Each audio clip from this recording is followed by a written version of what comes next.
Tudo bom, galera? Estamos para mais um encontro de catequese e vamos começar fazendo a nossa oração inicial. Do Pai, do Filho, do Espírito Santo. Amém. Pai nosso que estais no céu, santificado seja o vosso nome, venha a nós o vosso reino, seja feita a vossa vontade, assim na terra como no céu. O pão nosso de cada dia nos dai hoje, perdoai as nossas ofensas, assim como nós perdoamos a quem nos tem ofendido. E não nos deixeis cair em tentação, mas livrai-nos do mal. Amém. Eu sou o Bigode e estamos começando mais um encontro de catequese aqui online desse método que estamos tendo por causa de tudo que está acontecendo. Espero que vocês tenham acompanhado, assistido os outros e gostado. E no encontro de hoje vamos falar um pouco como Jesus nos ama. Falar um pouco sobre um jeito dele demonstrar nosso amor, dele fazer um paralelo desse amor que ele tem por nós, de falar que ele é o bom pastor, que ele usa nessa maneira de fazer catequese, vamos dizer assim, utilizando sobre o bom pastor. Mas antes de falar disso, bom pastor, a gente tem que falar ou reforçar que Jesus nos ama. Isso é inegável, ele tem um amor imenso por nós e demonstrou isso de várias maneiras pra gente. Ele como a segunda pessoa da Santíssima Trindade, que é o Pai, que a gente costuma referenciar como Deus Pai, o Filho e o Espírito Santo. Sendo que no final das contas é um só Deus em três pessoas, Uma natureza, três pessoas. Difícil entender, mas é isso. E essa segunda pessoa, que é o Filho, se fez homem, foi chamado de Jesus. E ele fez igualzinho a gente. Ele fez de carne e osso mesmo assim. Ele sentia dor, ele sentia fome, ele tinha sentimentos, ele precisava descansar, ele precisava dormir, ele precisava comer. Ele pegou tudo da gente, ele só não pegou o pecado da gente. Não cometia pecados como nós fazemos, como o homem comete pecados, ele não cometia pecados. Uma pequena diferença na alma dele, mas é uma história muito complicada. Se quiserem pesquisar sobre a visão beatífica, só mandar abraço. Lá de cima, ele viu como que a gente estava perdidinho. Ele veio, passou por aqui, fez milagres, fez maravilhas, ensinou pra gente como que a gente deve ser, como que a gente deve agir, como a gente pode amar mais a Deus, como a gente deve comportar perante a Deus, e nos deixou uma missão e uma igreja para nós continuarmos seguindo. Mas tem três representações do amor de Jesus muito importantes. A primeira que falamos semana passada, que é a instituição da Eucaristia. Ele lá na última ceia com os apóstolos pegou um pão, pegou um vinho e disse para os apóstolos que aquilo era o corpo e sangue dele. E que toda vez que a gente consagrar aquilo em nome dele e em memória dele, o corpo dele, mesmo que seja substancialmente, vai estar presente realmente naquele pão, naquele vinho. Ele nos prometeu isso e pediu que a gente continuasse fazendo. Então toda vez que a gente comunga, realmente a gente está se alimentando do corpo de Cristo e colocando dentro daquilo da gente. Com isso, a gente tem uma presença muito forte de Jesus. Muito além do que ele faz uma presença em todos os seres humanos através do Espírito Santo. Você realmente tem uma presença diferente de Jesus dentro de você. Segundo, que é a cruz, ele se doou, ele sofreu por amor a nós. Pelo infinito amor dele que ele tinha pela gente, ele fez tudo aquilo. Porque ele sabia que aquele ato de amor dele era necessário para ele derrotar o pecado, para que nós pudéssemos ser salvos. Ele abriu a porta da salvação. Agora basta a gente querer ser salvo e buscar, Porque não adianta você querer e ficar parado, como eu disse, ficar esperando acontecer. A gente tem que buscar, ir atrás dessa salvação. Nos deu essa graça de nos salvar e um dia viver no céu. E como ele se sacrificou por amor a nós, nós temos de fazer sacrifícios por amor a ele. Nós temos que sacrificar um pouco do nosso tempo para aumentar a amizade com ele, sacrificar nosso comodismo, tá tudo bom, né, do jeito que tá, e não querer sempre buscar mais. Sacrificar um pouco do nosso orgulho, né, um pouco não, se a gente puder totalmente, mas sacrificar nosso orgulho, tempo de descanso, tempo de lazer, né, fazer esses sacrifícios, mas não sofrer isso, né, por fazer, sabe, sacrificar por sacrificar, sofrer por sofrer, não, mas sofrer com o objetivo de agradar a Ele, né, de entregar aquilo, certo, de fazer aquela sua pequena obra, aquele seu pequeno sacrifício, mas com amor e com o intuito de entregar aquilo para Ele, para que você não se vanglorie de nada e sim deixe Ele, né, no ser o destaque. Por último, Ele garantiu a sua presença. Ele nos prometeu que estaria conosco até o fim dos tempos. A gente precisa, é só a gente pedir e querer a presença dele com a gente. Além de ter enviado o Espírito Santo para nos conduzir, nos ajudar a fazer nossa missão, e ele fez tudo isso, a presença, pois ele sabia que nós, como meros humanos, meros mortais, frágeis, nós por nós mesmos somos fracos. E a gente se perde fácil do caminho certo, é fácil a gente ser levado para outras coisas, ele sabe disso. Então ele concedeu isso, essa graça, para que a gente possa se fortalecer nele e fazer a missão que ele nos deu com um só objetivo, de amar a Deus e um dia se encontrar com ele. Com ele a gente vai ter uma força muito maior. Com tudo isso, certo? Ele fez uma comparação, né, um paralelo, né, utilizando a parábola do bom pastor, né, dizendo, né, que o bom pastor, né, das suas ovelhas, que ele é o nosso pastor. Utilizando disso, a gente vai ler a passagem do encontro de hoje e vamos destrinchar um pouco o que é ser esse bom pastor. Se você quiser procurar aí na Bíblia, na sua Bíblia, no celular, Bíblia física, é só procurar João, capítulo 10, versículo de 11 ao 15. Eu sou o bom pastor. O bom pastor expõe a sua vida pelas ovelhas. O mercenário, porém, que não é pastor, a que não pertence às ovelhas, quando vê que o lobo vem vindo, abandona as ovelhas e foge. O lobo rouba e dispersa as ovelhas. O mercenário, porém, foge, porque é mercenário e não se importa com as ovelhas.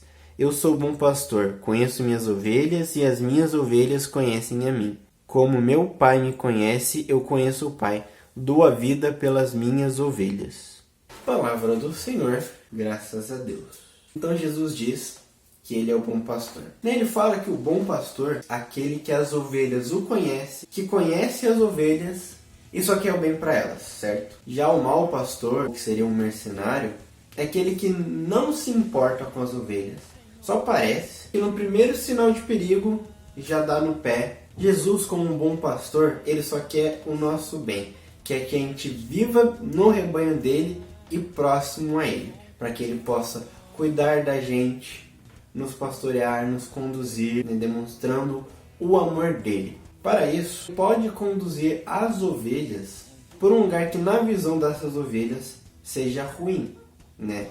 Mas que para ele, como um pastor, sabe que ir por aquele caminho é bom. Vamos usar um exemplo aqui bem simples para vocês tentarem entender um pouco melhor. Um pastor conduz as ovelhas para que elas atravessem um rio. A ovelha, na visão dela, vai olhar e falar assim: nossa, por onde esse cara tá levando a gente? Quando ter que atravessar o rio, será que eu vou me afundar no rio? Que rio vai me levar? Será que eu não vou conseguir passar? Eu vou molhar toda. E começa a ver um monte de problema em atravessar o rio. Só que o pastor sabe que quando as ovelhas atravessarem o rio, vai ter um lugar melhor, com mais alimento, um campo melhor para essas ovelhas viverem. E a mesma coisa de Jesus com a gente. Ele pode conduzir a gente a desafios, provações, em direções que aos nossos olhos seja ruim. Tipo, a gente vê esse rio para atravessar e fala: caraca, como assim? Por que você tá me levando para cá? Mas ele tem um objetivo de fazer que a gente atravesse esse rio. E quando a gente atravessar esse rio e depois que passou por toda essa provação,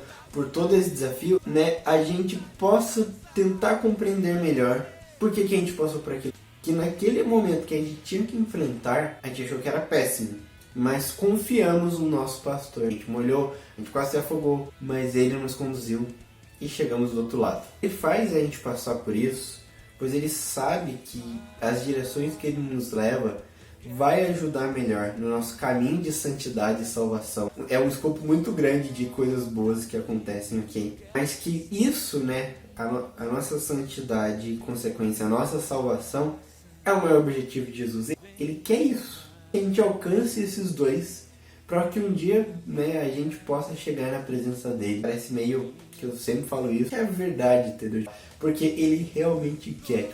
Tipo, eu sinto isso, eu aprendi isso, eu sinto isso. E eu quero tentar passar um pouquinho para vocês, para que vocês consigam entender e quem sabe sentir isso também, sabe? Tudo que ele nos direciona, ele sabe que vai ir em direção a esse objetivo. Já quando ele fala do mau pastor, né, que abandona as ovelhas, está falando das coisas ruins que o mundo nos oferece, né? As coisas que querem ser os nossos senhores, os nossos pastores, ou até mesmo, de certo modo, falando do cara lá de baixo, Satanás, ele vem nos mostrar uma felicidade fácil, de acesso fácil, sem dificuldade nenhuma, mostrando que a gente vai ser feliz naquilo. Assim, aqui a gente tem tudo liberado, aqui é tudo fácil, não precisa se sofrer por nada, sacrificar por nada, né? Não precisa atravessar rio nenhum, bobeira isso, ficar atravessando rio,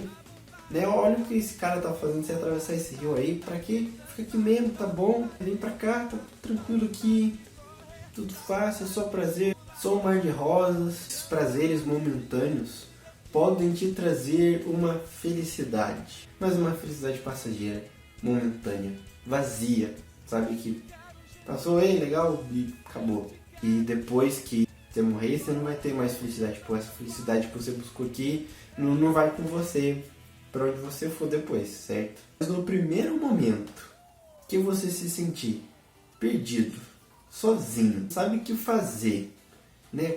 Com um vazio enorme dentro de você. E você olhar e falar, realmente eu não tenho ninguém me ama, nem Deus me ama. Nesse momento, você sentir essa dificuldade, ele vai te abandonar, certo? E deixar você passar tudo isso sozinho. É isso que ele quer, porque aí quando você se sentir assim, você vai se acomodar mais ainda. Ele quer que você pense que você está sozinho. Não quer que você seja feliz, na verdade. Faz parecer que quer que você seja feliz, mas no fundo ele não quer que você seja feliz de verdade. Mas aí que entra novamente o bom pastor. Que ele não só é bom de bondade, mas ele é bom no que ele faz. Que ele vai atrás da ovelha perdida. E de Jesus é esse bom pastor. A ovelha pode estar no meio do deserto, no meio dos espinhos lá. O bom pastor vai lá, vai estender a mão dele e vai salvar essa ovelha. E levar de volta para o rebanho perto dele. E Jesus faz isso com a gente. A gente pode estar lá, no meio do rebanho dele, bonitinho, seguindo certinho, ele tá falando vai pra direita, vai pra direita, vai pra esquerda, vai pra esquerda. A gente vê uma coisa lá fora, aí dá um passinho, dá uma tropeçada. Aí outra coisa vai um pouquinho mais pra fora. Aí você começa a aumentar esse espaço, se dá pra fora, um pouquinho aqui, vai um tantão lá. Quando você vê, você tá no meio do deserto, onde não tem alimento, não tem água, e você vai estar lá, tá afundado em pecado, certo? Você tá perdido. Mas como ele quer que você esteja no rebanho dele, ele quer ser perto dele ali, sobre os cuidados dele, ele se submete. Vai lá no meio do deserto, se for necessário até no meio dos espinhos, e estende a mão para te salvar. Só falta você pegar na mão dele e aceitar que ele te salve. Eu vou colocar uma música para vocês agora, que eu descobri não faz muito tempo, pelo menos que ela se encaixe uma mensagem que eu quero passar para vocês. Então, escutem ela, se quiser cante, ou só absorve mesmo, vai estar passando na letra também, absorve isso. A gente vai refletir depois.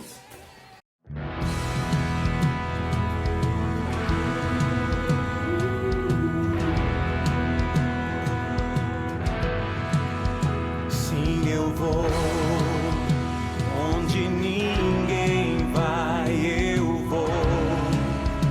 A mansão da morte eu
E essa música, ela expressa muito do que eu tento explicar. Jesus vai atrás da gente, muito mais além de que qualquer pessoa por ela mesma iria por nós. Se fosse qualquer pessoa, qualquer humano por ele, ia dar uma volta ali na pontinha do deserto e ia desistir, mas não.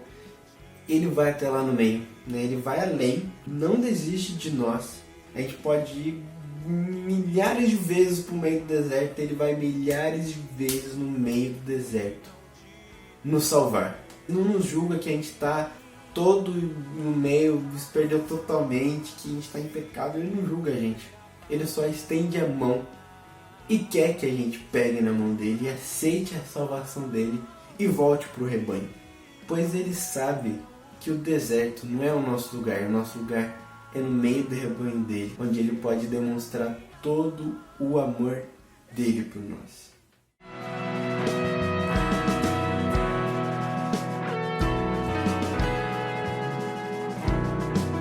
Segura minha mão, aqui não é o teu lugar.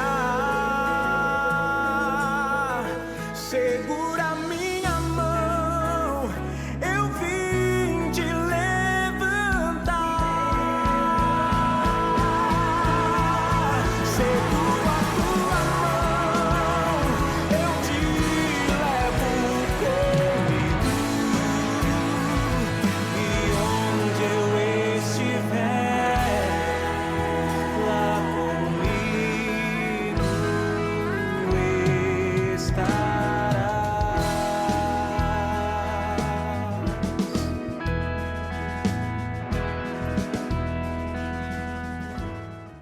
E só resta a nós pegar nessa mão dele. E pegar na mão dele, a ação desse pegar na mão, seria aceitar que você errou, mesmo que seja um pouquinho assim, mas você estava ali só um pouquinho no deserto. Pedir perdão pelo que você fez e começar a seguir ele e doar mais sua vida para ele. Ele só quer isso. Que você admita que errou, peça perdão, comece a seguir ele de volta, comece a se entregar mais para ele, no amor dele. Você construa uma real amizade com ele. E aceite os seus desafios do dia a dia, né? Que aceite a sua cruz. Tem muito disso e você pode pegar o que a gente falou nos encontros, né? Que a gente falou sobre como Deus nos chama, que Ele quer sempre, né? Porque Deus nos chama, como que Ele nos chama. Você conversar com Ele, realmente manter uma relação, aprender sobre mais Ele, olhar as outras ovelhas, Ele é os santos, e ver o que deu certo para elas, se sacrificar um pouquinho, né? Porque numa relação de amor existe sacrifícios, entregar esses sacrifícios para Ele. Vendo isso e sempre buscando estar cada vez mais inteiro nesse rebanho, talvez um dia a gente pode viver, que seja concedida essa graça pra gente, de viver no rebanho lá do céu, tendo uma visão mais gloriosa do nosso pastor, das outras pessoas que ajudam a cuidar desse rebanho, Maria, os anjos, as ovelhas especiais, né, nos ajudam a sermos guiados por esse pastor, né, ver e mostrar como que elas fizeram para ser guiados, né, que são nossos santos e santas que amaram Jesus, amaram a Deus incondicionalmente, né? Só imagina essa cena, estando ali naquele meio e podendo viver aquilo numa felicidade sem fim. Só imagina essa cena, o quanto nós precisamos buscar isso. Vou deixar um link aqui para vocês na descrição, né? Uma catequese do Papa Francisco sobre essa passagem do Bom Pastor. É bem completa, né? Não tem nem comparação do que eu falo que ele fala, mas leiam lá, é bem completo mesmo e sabe explicar, né? Então vamos finalizar mais um encontro, né? Fazendo nossa oração final, pedindo a Nossa Senhora, sempre tratando as nossas feridas, nos dando afago quando a gente precisa e sempre passando na frente durante os nossos caminhos e nossas provações. Ave Maria, cheia de graça, o Senhor é convosco. Bendita sois vós entre as mulheres, e bendito é o fruto do vosso ventre, Jesus. Santa Maria, Mãe de Deus, rogai por nós, pecadores, agora e na hora de nossa morte. Amém. Vamos pedir também ao nosso anjo da guarda, sempre nos proteja dos perigos, sempre esteja ali olhando pra gente. Santo anjo do Senhor, meu zeloso e guardador, se a ti me confiou a piedade divina, sempre me rege, me guarde, me governe, me ilumine. Amém. Estivemos e sempre estaremos reunidos no nome de um Deus que é Pai, Filho e Espírito Santo. Amém. Espero você na semana que vem. É isso. Tchau.